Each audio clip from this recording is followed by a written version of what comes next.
Rangpur medical college হাসপাতালের operation থিয়েটারে হামলার প্রতিবাদে ইন্টার্ন চিকিৎসকদের কর্মবিরতি দ্বিতীয় দিনে গড়িয়েছে।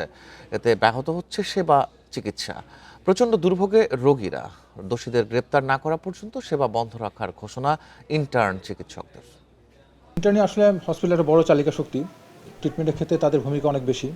তো ইন্টার্নিরা ধর্মঘটে গিয়েছে, আপনি জানেন কালকে থেকে তারা ধর্মঘটে আছে এবং আমরা কথাবার্তা বলছি এবং আমি আশাবাদী যে হয়তো কিছুক্ষণের মধ্যে আজকে তারা ধর্মঘট হয়তো প্রত্যাহার করবে এবং তাদের যে যৌক্তিক দাবি সেই দাবিগুলো হয়তো বা সমাধান হবে।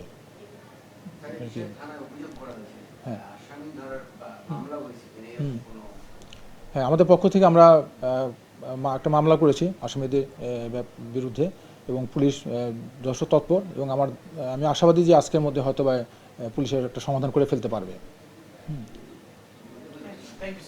Thank you.